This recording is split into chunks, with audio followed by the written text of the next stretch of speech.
Two separate incidents happening outside of Opa Restaurant on Atwells Ave this weekend. They're sparking concern tonight. An armed attempted robbery and an assault happening during Federal Hill's first weekend of al fresco dining. Thanks so much for joining us tonight at 11 o'clock. I'm Tiffany Murphy.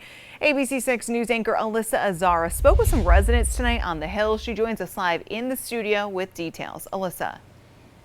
Well, Tiffany, I spoke with the owner of Opa off camera, and he says that he's devastated by the two incidents, adding that it's both bad for business and the Hill. People who live in the area tell me they typically feel safe, but say having both an armed robbery and an assault happen before summer officially starts is worrisome. Two separate incidents of violence during the first weekend of al fresco on the Hill, sparking some concern among people who live there. Having that be the first weekend, it's definitely a little scary, and hopefully security improves over, the rest of the weekends and things like that. One person is hurt and a woman is in custody after an assault in the parking lot of Opa Restaurant on Atwells Avenue.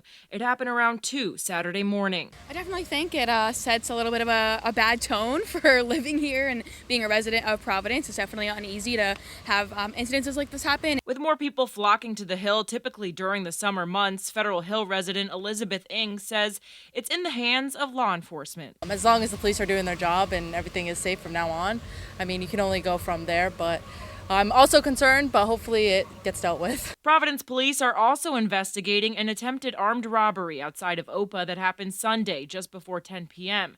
The suspects escaping to Pawtucket. Another resident says neighbors need to look out for each other, especially when there's crime. It bothers me because the fact that someone feels they can get away with doing that bothers me. So I think holding people accountable is really important. We have had a couple cars broken into recently, things like that. But I think as neighbors, if we really kind of notice things and stick together and have a high standard as to how it should be safe, I think that really can affect a community. Providence police continue to investigate both incidents tonight. In the newsroom, I'm Alyssa Azara, ABC 6 News. Thanks, Alyssa.